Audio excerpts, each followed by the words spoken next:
नमस्कार बच्चों। आज हम कबीर की साखियों का दूसरा भाग शबद आपके सामने लेकर आए हैं और इसकी व्याख्या करेंगे। इसको अ, कबीर जी द्वारा रचित किया गया है। शुरू करते हैं। मोको कहाँ ढूंढे बंदे, मैं तो तेरे पास में। मोको कहाँ ढूंढे बंदे, मैं तो तेरे पास में।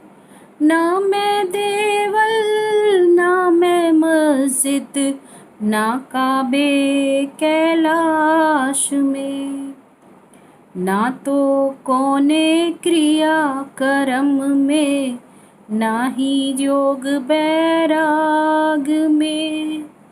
खोजी होए तो तुरत ही मिली हो, पल भर की तलाश में।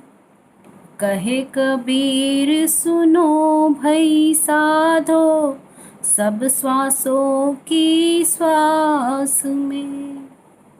इस शब्द में कबीर जी कहते हैं, बंदे यानी भक्त, मों को कहाँ ढूंढे रे बंदे, कि ईश्वर को कहाँ ढूंढते हो बंदे। मैं तो तेरे पास में। ईश्वर कहते हैं कि मैं तो तुम्हारे ही पास हूँ, मुझे ढूंढने के लिए कहीं बाहर जाने की आवश्यकता नहीं है। ना मैं देवल ना मैं मस्जिद। देवल यानी के देव उपासना का स्थान यानी मंदिर, कि ना तो मैं किसी मंदिर में हूँ ना किसी मस्जिद में हूँ, और ना ही मैं काबे यानी मुस्लिमों के पवित्र स्थल पर, और ना ही कैलाश यानी हिंदुओं के पवित्र स्थल पर हूँ। कबीर जी यहाँ निर्गुण भक्ति के प्रवर्तक हैं और वो इस बात के ऊपर जोर देते थे कि ईश्वर की आराधना के लिए उसे कहीं ढूंढने की आवश्यकता नहीं, बल्कि मानव के हृदय में ही ईश्वर का स्थान है।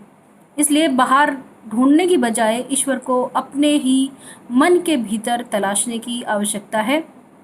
आगे कबीर जी कहते हैं, ना तो कोने क्रियाक्रम में, यानी मैं किसी क्रियाक्रम से भी आपको नहीं मिलता। भगवान कहते हैं कि किसी क्रियाक्रम जैसे यज्ञ है या व्रत है या उपासना है या बैरागी हो जाना है, इस तरह की क्रियाओं से भी मैं ईश्वर तुम भक्तों को प्राप्त नहीं होता।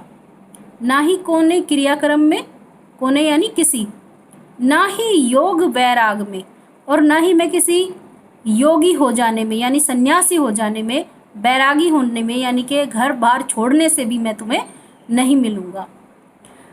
ना खोजी होए तो तुरते ही मिलिए, कि अगर तुम मुझे खोजना ही चाहते हो, खोजी होए तुरते ही मिली हो, तुरते ही यानी तुरंत ही, उसी समय मैं तुम्हें मिल जाऊंगा।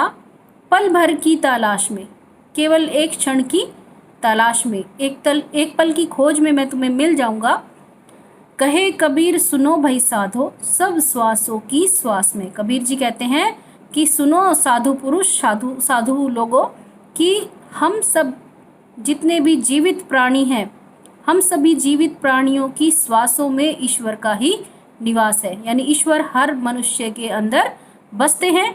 केवल आवश्यकता इस बात की है कि हम अपने अंदर ईश्वर के अंश को पहचाने, मानव धर्म का पालन करें और दूसरे जो मानव हैं उनको भी ईश्वर का अंश समझकर उनके प्रति भी दया भाव और प्रेम भाव रखें। किसी के प्रति हिंसा का भाव न रखे, किसी के प्रति नफरत का, ईर्ष्या का भाव न रखे, और सबको भगवान के ही बंदे समझकर उनके साथ मिलन यानी मिलजुल कर रहें। यही कबीर जी अपने इस पद में कहते हैं कि मुझे ईश्वर को बाहर ढूंढने की आवश्यकता नहीं है।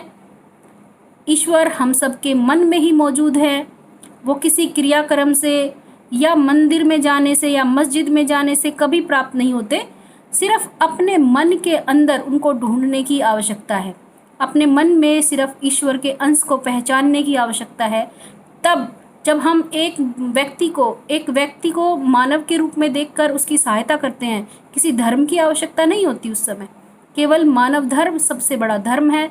ऐसा कहकर कबीर ये बताना चाहते हैं कि मनुष्य के काम आना चाहिए, धर्म से ऊपर उठकर, जात पात से उठकर, केवल एक दूसरे का सहारा ही बनना चाहिए, और वही ईश्वर की सच्ची साधना है और उसी के द्वारा हम ईश्वर को प्राप्त कर सकते हैं।